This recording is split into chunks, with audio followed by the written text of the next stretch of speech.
everybody, welcome to Session 0, a Dungeons & Dragons conversation. I am your host, Lincoln L. Hayes. Welcome to our third episode, which is going to be about the playable races available to everyone in Dungeons & Dragons 5th edition, specifically the ones listed in the Players Handbook, just to keep things simple, because you know what? Nerds are going to change shit. They just do. They're going to make up their own stuff. We're going to stick with the playable ones, and I got a great panel of folks here to talk about the races that they have chose to play. So let's just introduce everybody on up, and you know what? Let's roll initiative. Got a 16. I don't know what my dex is. I actually had this conversation with the wife the other day. I wish we could quantify our own skills in a D&D way to be like, what is my strength? And then I lift a thing, and it's like, oh, your strength is 10. I'm like, oh shit, I need to work out. But anyway, regardless, going around the panel, we have some great folks here, starting off with Nicole Sisk. Please introduce yourself and tell us your character and about them. Hi, I'm Nicole Sisk. I most recently played Olash Murshux on improvised weapons. Olash is a half-orc barbarian. My favorite half-orc barbarian, I might add. Next up is Jessica Ayers. Tell us about Tazu. Hi, I'm Jess Ayers. I am currently playing a blue Dragonborn monk named Tazu in our streaming D&D show that we play called Fables of Refuge. Next is Matt with Bolmaris. Tell us about Bolmaris. Hi, my name is Matt McNeal, and I play Bolmaris, who is a wood elf barbarian known for his strong mustache and his strong will. And his strong love for our friend Stool. That is very true. Trying to get out of the abyss. That's right. And lastly on the panel is Fred Naumann. Hello, Fred. Welcome. My name's Fred. I play Cassian von Demos, a human bard whose goal is fame, basically, fame and glory. Would you say he's the leader of the Von Demos Syndicate? He certainly believes that he is, yes. Named it for himself. In practice, doesn't always shake out that way, but he's always pretty confident that he's calling the shots. Yes. Fred also on the Improvised Weapons podcast. Yes. If you can't tell, I just asked all my friends who had podcasts and who played D&D with me to do my show. So, ladies and germs, let's jump into this. First question for everybody, and we'll just start with Nicole and work our way around. How and why did you decide to play your character's race? Nicole, why did you choose a half-orc for Olash? Well, I felt pretty certain that I wanted to play a barbarian, so I kind of worked back from the class. I had never played a half-orc before, so I figured that'd be fun to explore a new race that I wasn't super familiar with, but I knew paired nicely with the barbarian class. So that was, not a whole lot of thought behind it, just kind of what the group needed and what would work best for being a tank, I guess. That was my goal. And how long have you been playing Olash? Oh God. Time has blurred. We've been doing the podcast for, I want to say, like 3 years, if that sounds right. I took a break for a little while, and so I wasn't playing Olash regularly, and also, time passes so differently in the game that it feels like I've been Olash forever almost. So I think 3 years thereabouts. I think you're right. I think we're about there. Jess, how about you? How long you been playing Tazu, and why did you choose Dragonborn? And specifically a blue Dragonborn, because there are different colors. There are several different colors. I chose Dragonborn. Carmichael, my friend who started the show, went during our, audition, if you call it the audition process, when we were looking for other players to play with us. We played sort of like a test game because two of the people we thought we wanted on the show with us hadn't ever played Dungeons and Dragons before. And so we wanted to, one, kind of introduce it to them before we put cameras on them and started recording. But also, two, we wanted to make sure that we had a decent like rapport and some chemistry, because no one wants to watch a bunch of people that aren't having fun together. Exactly. And so to do the test game, Jarrett, our dungeon master, just sort of found some like pre-made, pre-gen characters for us to just play with. And one of those was a Dragonborn. I think it was a barbarian. And I knew I had wanted to play a monk, but I hadn't decided on a race yet. And playing just the test game, I was like, oh, Dragonborn are kind of cool. What if I made a Dragonborn monk? And I think it was a brass Dragonborn. I don't remember what color the Dragonborn I played with was. And I don't know, I just kind of like the blue monk aesthetic. Maybe that was my love of Avatar and Legend of Korra bleeding in, but A little bit of Beauregard now too with her. Oh yeah, with Critical her Role. costume. Yeah, it just probably some unconscious. Yeah, that. Excellent. And Matthew, you play a Wood Elf barbarian in our game. What made you decide on Wood Elf? Well, this was my first time ever playing like a long form session. I've done a couple of one-offs, but I was just kind of looking through all the races, and Elf spoke to me because it's humanoid. There was nothing too outlandish for me to try to grip and get wrong. And so I just kind of wanted a race that was known for being, you know, graceful and kind of like superhuman, or, you know, alternative to a human. And yeah, then I wanted, when it comes to class, I knew I wanted to do barbarian. Again, relatively straightforward. And I thought like a really, you know, nimble guy with a giant axe. I was like, I like that. Volmaris is a goddamn delight too, so I'm glad that you've made him as you have. And lastly, Fred, how did we end up with Cassian von Demos? Yeah, well, so somewhat similar to Nicole, it started with the character concept, and then, you know, you work backwards from there. It's funny how D&D lets you do that, where you can't do that anywhere else. Like, you decide what you want to be, and then you're like, okay, well, now I'll make sure that all of my inborn traits line up with exactly that.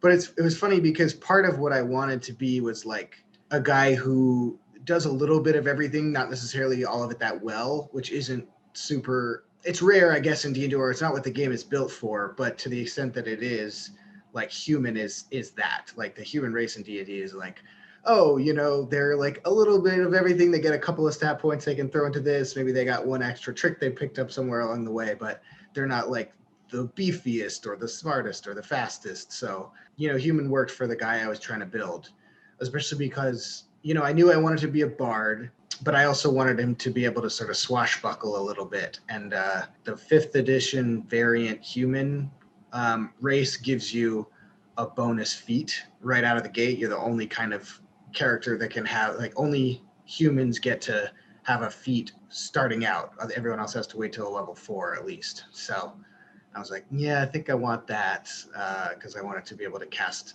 spells in combat without, you know, getting my butt handed to me. Can we swear on the show? Absolutely. Okay. Absolutely. Yeah, without getting my ass handed to me. So yeah, that was kind of where that came from. Yeah, and you saying that you didn't immediately want to max out your character. Yeah, that is rare in D&D, because most people I know are just like, how can I be a god? And it's like, well, guys, let's just chill. Let's play the game. So for you to actually pick middle of the road because you wanted to be kind of the everyman, if you punch me, I'll bleed, but I'm gonna throw a spell at you. That's commendable for sure. Well, part of it was that I knew it was kind of a comedy podcast, and I was like, I think it'll be funny to have a guy who's like constantly trying to do stuff that, you know, is maybe a little bit over his head, you know? So one of my favorite moments in the whole show was like when I tried to do this really awesome swashbuckling move where I like grabbed a rope and like swung over to like crash through an enemy and then, you know, jump into combat that way. And I biffed the dex roll and just like slid down the rope and fell on my ass. And I was like, this is what I signed up for. Yep, that's Cassie into a T right there. What were some of the pros and cons of your races that you noticed right off the bat when you started playing? I mean, we're talking with Fred about, you know, kind of being in the middle there. Barbarian or Dragonborns have breath weapons, so those are kind of badass. Let's start with you, Jess. What were some of the things that you noticed right out of the gate with the Dragonborn that were like, oh hell yeah, this is for me? I mean, breath weapon. Like that, I was like, I want to breathe lightning. That sounds cool. Yeah, that was like the number one pro. I was like, this is cool. Another pro I noticed, I don't know how everyone else rolls their character when they build their characters. For us, we do the roll 4d6 and drop the lowest number. I know some other people do the point buy or the like base stats that the book can give you, like 15, 14, 13, 12, 10, 8. But we do the dice roll because that's fun. Everyone likes rolling dice. That's why we all play Dungeons and Dragons. But the thing I noticed, yeah, right. Oh yeah, I got my dragon bag of dice here. Cute. But something that I hadn't expected was that I rolled 3 really good stats and 1 okay stat and 2 like shit stats. So Dragonborn get to start with a +2 to strength and a +1 to charisma. So I put my dump stats in strength and charisma so that I get at least just boosted a little bit. So those were the 2 pros I could think of about Dragonborn. Plus it's Dungeons and Dragons. They're cool. Exactly. Were there any immediate cons that you noticed playing a dragon? Immediately, no. But when we got to our first, like, I won't even call it a dungeon. It was a cave with like 2 rooms. But we got to our first cave, and Dragonborn don't have dark vision. So, but I think everyone else in the party did, except for Tazu. So I was the one who had to fight like while holding a torch. So that made it a little difficult. Yeah, that's always tricky when you find yourself in the dark room for the first time and you're like, wait, everyone but me can see? Yeah. Damn it. How do we even do this? I actually had that issue with my character Crew. Being an Aarakocra, he can't see in the dark either. And then we played just a one shot in a jungle to start out to see if the group gelled and did all that. And then our DM was like, we're going to do Out of the Abyss. So we're in the Underdark. Oh, no. And I was like, I can't fucking see down here, man. So that's why he multi-classed me into a warlock, because I play a sorcerer. But it's just like, well, we got to figure this problem out pretty quick. Yeah. I do have a question about our Kokras. They're the bird people, right? Mm-hmm. Yeah. Okay. Yep. Not kinkus, but the bigger ones, right? Yes. Kinkus can only mimic. Aarakocra are bird people. Bird. Got it. Yeah. And he adds a lot of fun dynamics to our game because he can fly. And then the DM goes, oh shit, you can fly. Well, lava doesn't affect you then. Yeah. So that's a lot of fun. How about you, Nicole? What were some of the things that you, some pros and cons that you noticed right away playing Olash? I mean, just right away, half-orcs are like so strong and hardy. So that's just exciting as someone that loves playing like a tank, just being able to kind of put myself in danger without really thinking about it. And yeah, just like basically everything that half-orcs get along the way is all to, build that up. It's just like, how can you just be not, less and less killable?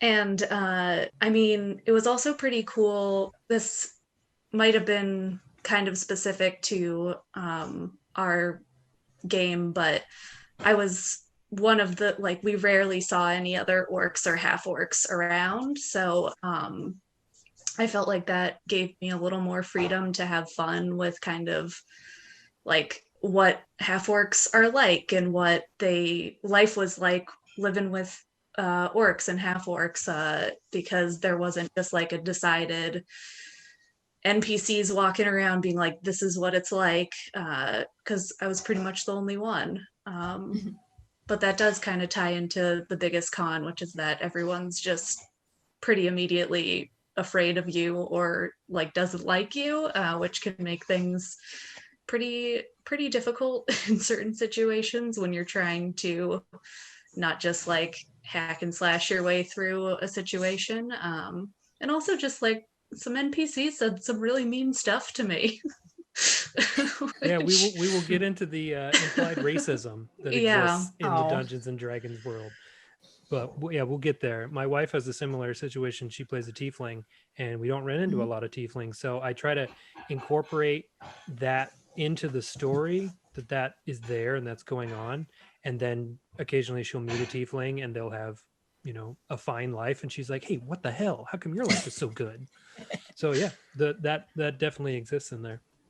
Matt, how about you? Pros and cons playing a wood elf. I've really liked it, especially being in the Underdark. Having dark vision has been excellent and very necessary. Just having like relatively keen senses and good dexterity and perception has been very helpful. I know I don't quite have a lot to compare it against, but I have been thriving in the Underdark.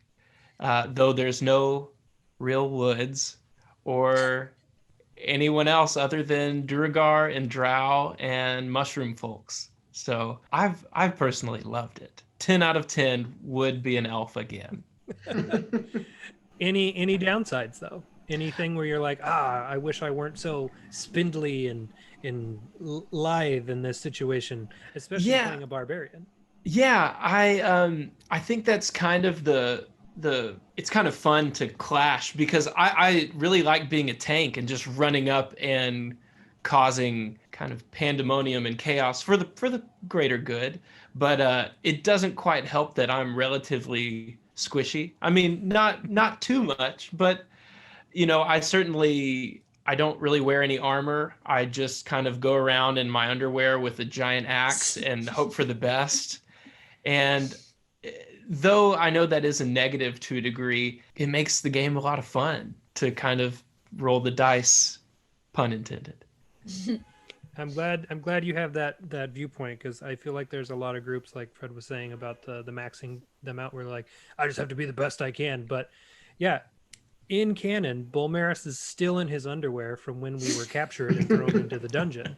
He just hasn't put on any clothes. He's just like, no, I got my myconid buddy stool in my backpack, and we're doing this. And meanwhile, we're like, every time he shows us a sketch that he's done in his notes, he's like, I'm still not wearing pants. But it works for Bulmaris. Hey, you gotta be true to you, man. That's right. Fred, we touched on some of the pros and cons of human, but are there any others that you've noticed during your time as Cassian? Yeah, well, I mean, the dark vision for sure is a big one. It's just like, it's ludicrous, really. Sometimes it gets to be like a running gag practically, because there's so many ways to have dark vision in D&D that if you don't, it's almost like you're just doing it to be difficult. And like, Exactly.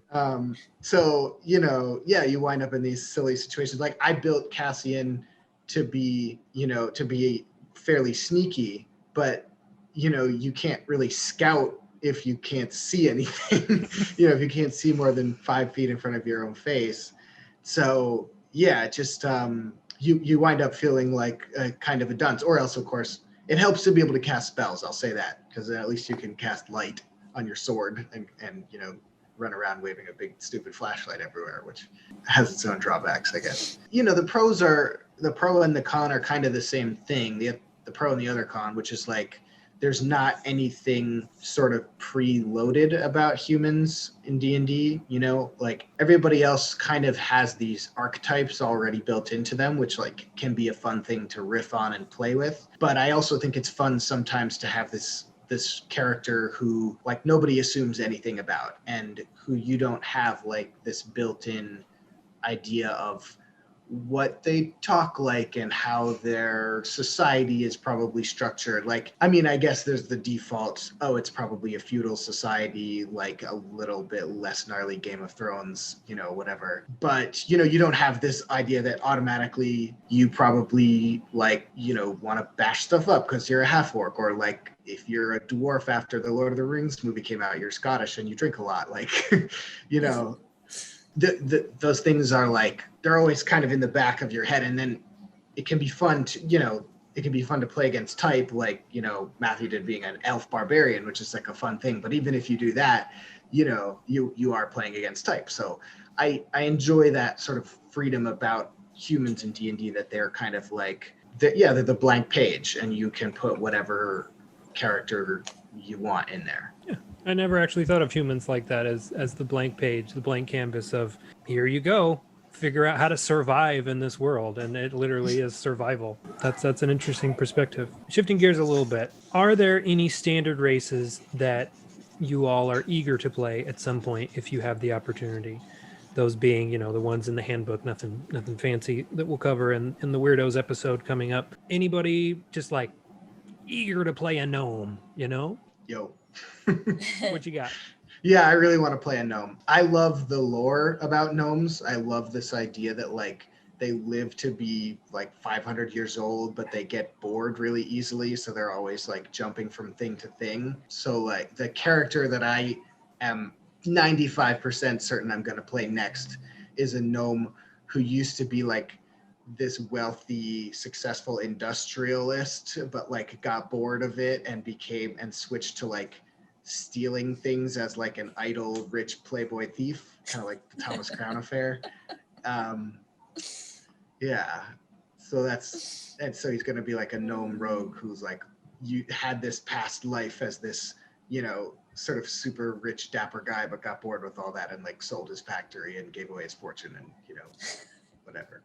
That sounds awesome. Yeah, it does. I decided, by the way, that his factory was a candy factory and his name is going to be Charles Chuston.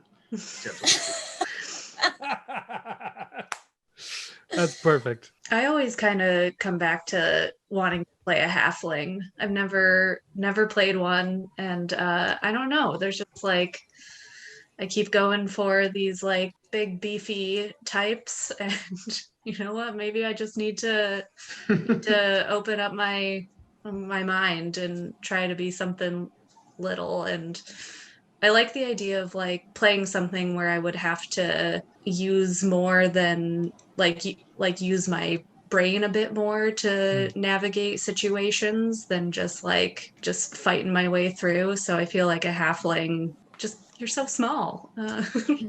So small and nimbly bimbly. Yeah. So I don't know. I just like always kind of, for not any real particular reason, I just want to. Nice.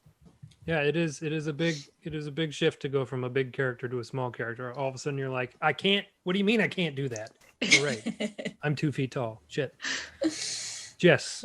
I've actually never played a dwarf, which seems like it's kind of like the quintessential D&D experience. Seems like everyone plays a dwarf or an elf at some point, and that's one of the ones I've never played, and so I'd be interested in doing that whenever the opportunity presents itself. I recently played a dwarf bard in a one shot, and it was interesting because you have all the dwarven resistances and you have the innate dark vision and all this other kind of stuff. It was like, oh, this is a handy thing to be in the Underdark. Yeah. For sure. There are certain places where it's less handy, but depending on your setting, yeah, definitely. And Matt, how about you? Anything that you're jonesing to play? You know, I could make a case for anything. I would love to be like a big giant orc that's just like a bard, or like something, you know, something fun like that. I kind of get something out of every race of character we come in contact with. I'm a huge fan of myconids. I'm a big mushroom guy, but you know, that's not so much a normal race, I don't believe. Yeah, that's a bit expanded there. Speaking of half-orc bards, Nicole, have you considered at any point multi-classing into bard and following Cassian a little bit? I actually I haven't thought like that far about it, but I do kind of think that it seems likely that Olash and Cassian will wind up just like traveling and playing music, like singing songs about their adventures. And So I guess the logical next step would be to multi-class into Bard. And I'm there for it. the rest of you, in her backstory, she was in a band and she played a mean tambourine.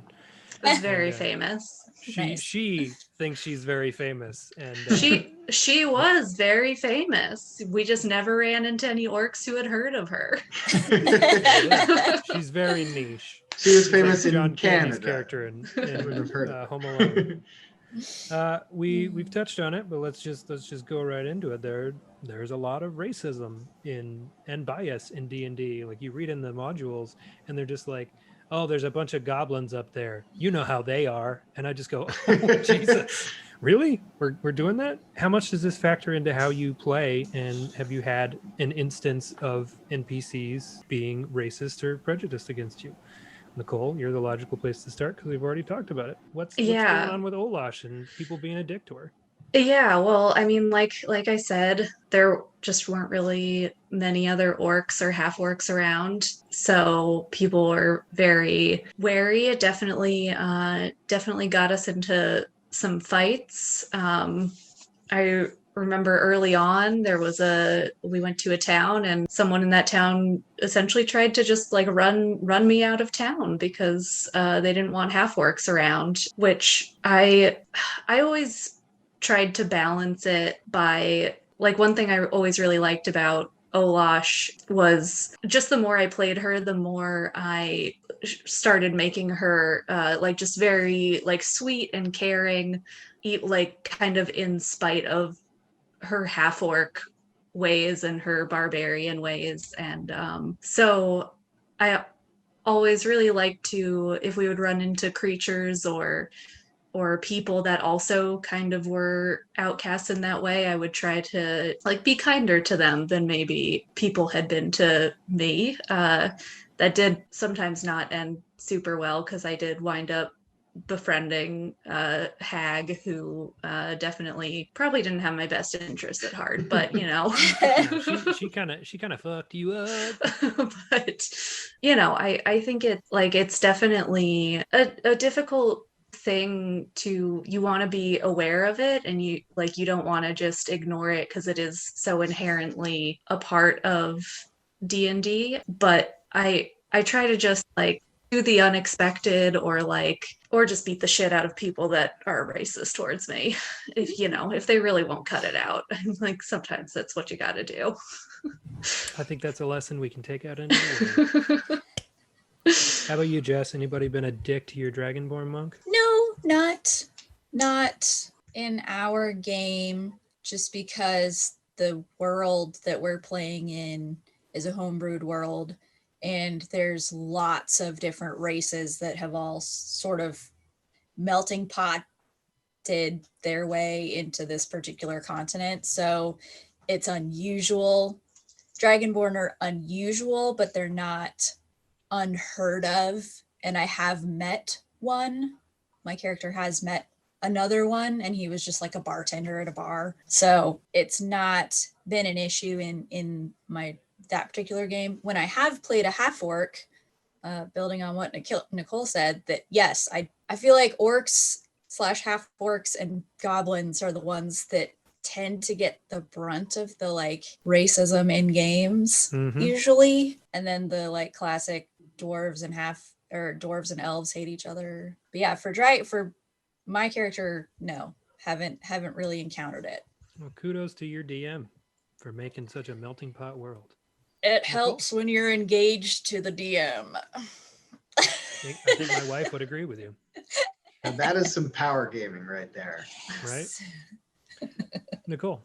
Yeah, I just wanted to, I just remembered that I was reading the section in the Players Handbook on half-orcs just before we started, and it was talking about how orcs aren't inherently evil, but all orcs have evil in them. And I was like, what Yeah.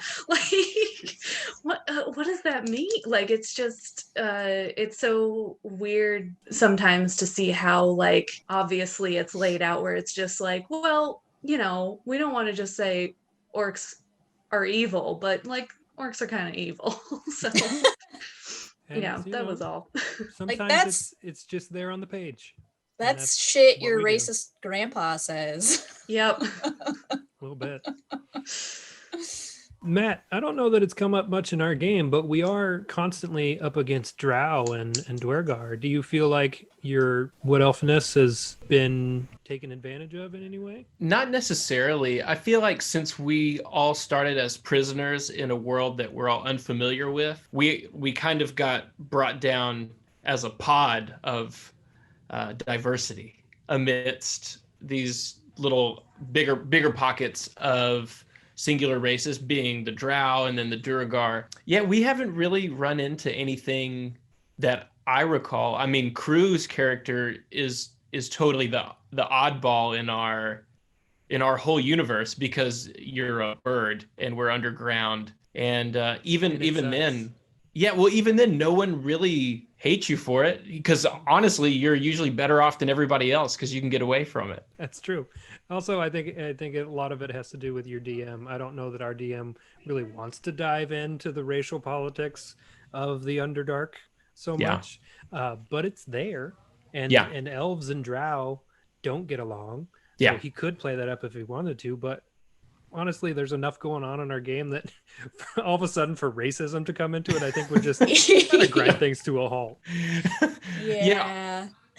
Oftentimes we just don't get along with the Drow just because of because of the situations. We're like, oh, it doesn't even matter what race you are. We just don't like you because you're trying to kill us. There are a lot of dicks in our game that we come across.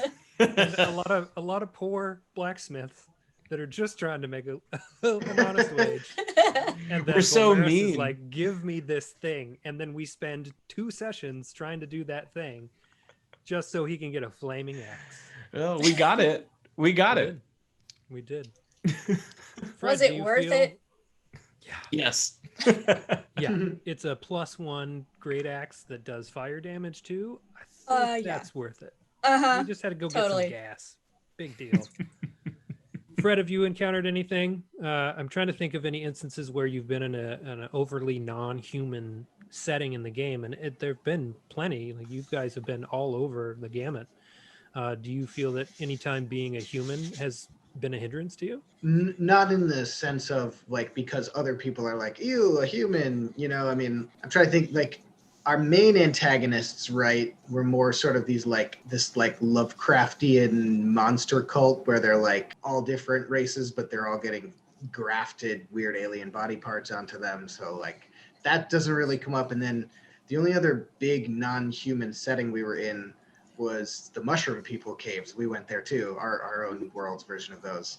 And they're just kind of too freaky and out there to even have concepts like racism. It's like that's so far outside of even what their bizarre alien spore minds can comprehend that it doesn't really come up. So, I mean, whenever Cassian's confronted that, it's always been because it's directed at somebody else.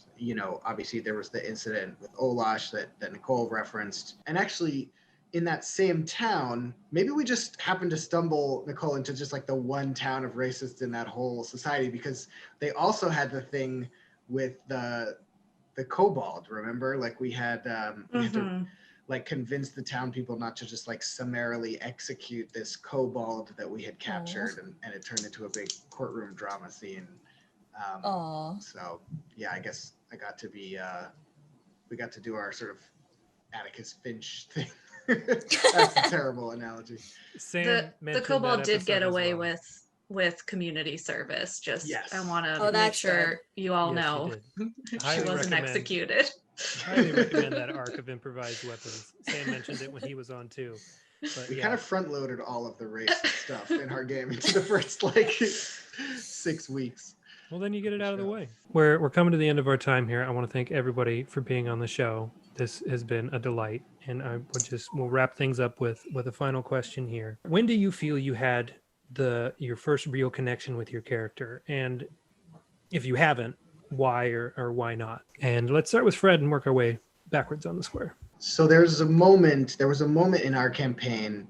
I had always been playing Cassian from the beginning as this kind of like cocky guy who like, you come to find out that he's putting on a front a little bit, or it comes from a place of like having been formerly very sort of lowly and ashamed of himself. But even before that, it starts out when you're playing a character in D&D, like you pick what your character's about and then you kind of act that out. But then there was this moment where, so I had decided that his overriding goal was to be like a famous legendary hero.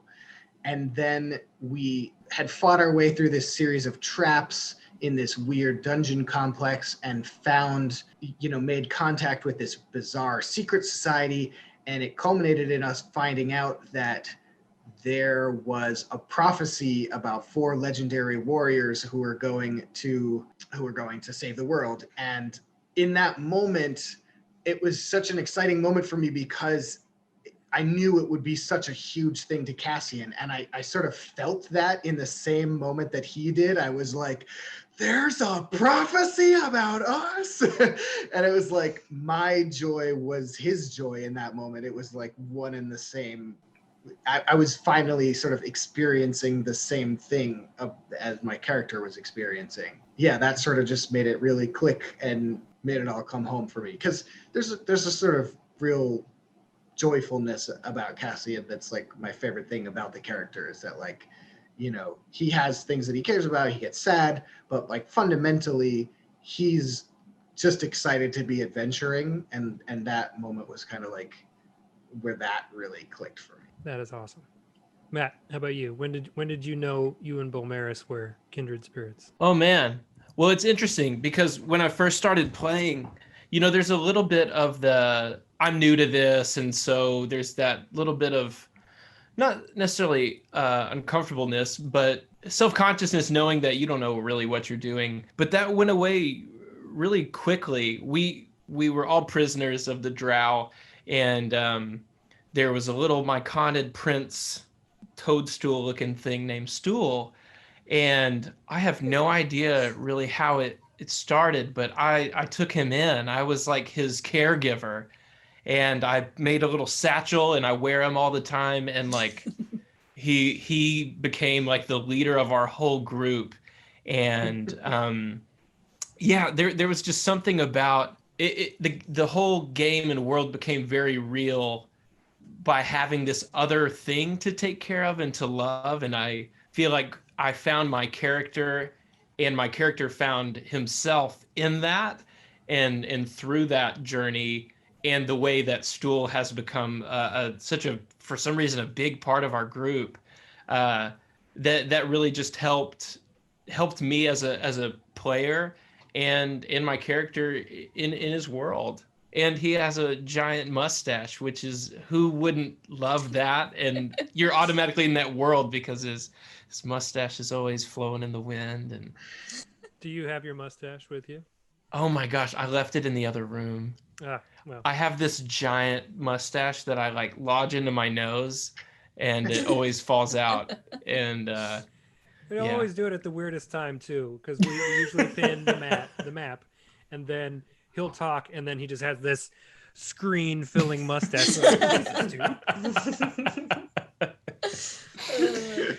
All right, Jess, how about you? When did you and Tazu really click? I felt pretty close to her, kind of from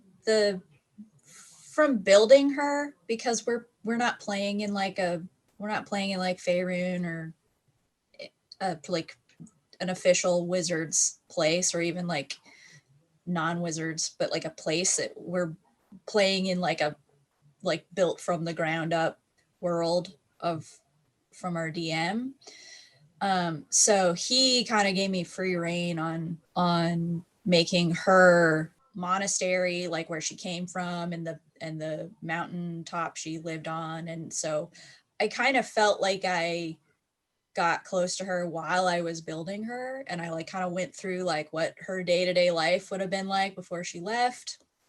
But I think I don't know if there was one specific time, but definitely one of the first times I used the dragon breath in combat, because I had held off on it for a little while because I didn't want to I was really excited about it, but I wanted like the best time to like make the most badass entrance of the dragon breath. And so that's when I was like, yeah, Tazu and I we're buds. We got it. And Nicole, when did you and Olash start snuggling emotionally? Not to bring this up again, but it was when we saved that kobold. That like I was really excited about Olash. Also, just like as I was creating her, I got really excited about her backstory.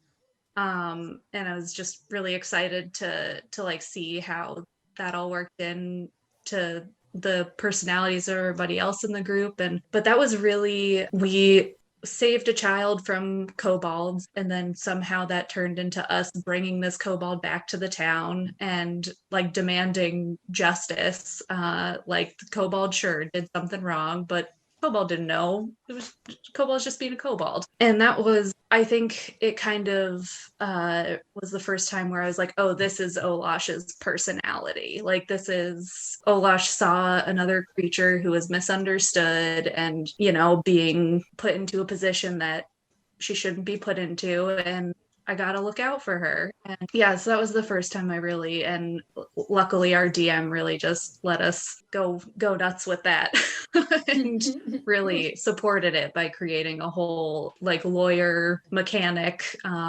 that was actually very suspenseful. I will again recommend people listen to that arc because it was a lot of It was really good. I started Olash playing. became like the heart of our group really early on. It was like obvious from an early stage that it was like, oh, Olash is like the one who holds us together. Like, Oh, she's the That's what Bolmaris is for our group too. Bolmaris and Stool, because Matt will play both of them. Sometimes our DM will role play Stool, but a lot of times Matt will just do it himself. And he's just like, Stool, what do you think? And Stool goes, I don't think we should do that. And then we don't do it because Stool told us not to. Well, when you have Stool on your person at all times, and you know, the day-to-day he's in my front, but in battle I put him on the back. But then it's interesting because when, you know, we're rolling initiative, if we're not close and Stool gets before Bolmaris, Stool's like, oh, I can't move, I'm stuck in this backpack, so I'll just wait. I started that's playing sweet. my character crew as a backup DM, basically for our DM Ted. It was his first time running a game, and I actually taught him how to play. So he's like, "Will you play in this game with my friends from Texas and see how it goes?" And I was like, "Yeah, I'll play through the first part, and then we can find a way to either, you know, ride him out or he'll heroically sacrifice himself." And my intention was at the end of that first one shot was to die. I was going to find a way to just like, I step in front of the bullet, no crew died, and go on and play your game and have fun. But I connected with him in probably like our third session. We're in this temple and all these skeletons came out of the ground, and there was a bunch of water filling the room. So like we're trying to open this door and there are skeletons attacking us. And I was like, all right, well, I've got Shocking Grasp and I can fly. So I'm going to fly over and I'm going to grab onto the skeleton's head and cast Shocking Grasp, and it's in the water. So does that also electrocute the other guys? And our DM's like, I mean, yeah, that's science. And I was like, I like this character. I think I'm going to keep playing. So actually then after we finished up that game, I texted Ted and I was like, can I keep playing with you, please? This is very fun. And I'm having a fucking blast with this guy. He's a blue bird. He's got a white mohawk. He's basically on a walkabout. And I convinced a shopkeeper to give us a bag of holding for next to nothing in exchange for doing street team for him. So everywhere we go, we just basically graffiti his logo on walls. I love this character. He's so fucking ridiculous and fun. As a former member of a street team, I approve. All right, everybody. That is all of this episode of Session Zero. Thank you so much for doing this. This has been a blast. Hope you enjoyed it. Let's go around and do some plugs. We'll do some social media handles if you want anybody to find you online. If you don't, leave them alone, everybody. They're their own people. But we'll start with you, Nicole. Where can people find you should you want to be found? I am at Nicole Siskers. That's Siskers on Instagram and Twitter. And that's where people are allowed to find me. Jess. I am On Twitter at JessNextDoorVO. And on Instagram, I'm Jess Next Door, but there's no E in next. Mildly confusing, but that's okay. Uh-huh. And remind us again the name of your podcast and where we can find it. Oh, yeah. I'm on Fables of Refuge. We do a live stream probably once a week on Twitch, and it is also in podcast form. And then we also upload the episodes to our YouTube channel if you missed the live stream. Heck yeah. Matt, where can folks find you for your musicianness? Yeah, you can find me anywhere at Matthew McNeal, which is McNeal. It's my last name. Everywhere, anywhere. But I have a record label called Matte Black Sound, MATTE Black Sound Company. And we do podcast stuff, and we're making D&D music. So if you just want some cool custom, music, let me know. And we will make it for you, and we'll tailor it for your world. If you just have water droplets at all times like we do, we can do that. He's also got his music up on Spotify, and I highly recommend. It's a good listen. Nice. Fred, where can they find the man who is Cassian? I am actually not really on social media at all, and I'm kind of between projects at the moment, so there's not much to find, to tell you the truth. I'm part of a sketch group. You can find some of our sketches on YouTube on the channel Yum Yum Sketch, and I do recommend checking that out. Yeah, nothing to plug right at the moment. And then just improvised weapons. Yeah, improvised weapons. Yeah, we're in a bit of a hiatus on that too, sad to say, but it's for a good cause. It's because of our DM's baby. Babies that's acceptable. are generally good. I'm Lincoln Hayes, Lincoln L. Hayes on all the socials. You can find me at those places on Instagram and Twitter. Follow the show on Instagram at Session0 D&D Show. You can go on YouTube and find the YouTube channel. There's only one video up there, so it might be hard to find, but you can get the link on the Instagram page. Thank you, everyone. You are all wonderful. Thank you for being here, and we'll see you all next time. Bye. Thanks. Bye.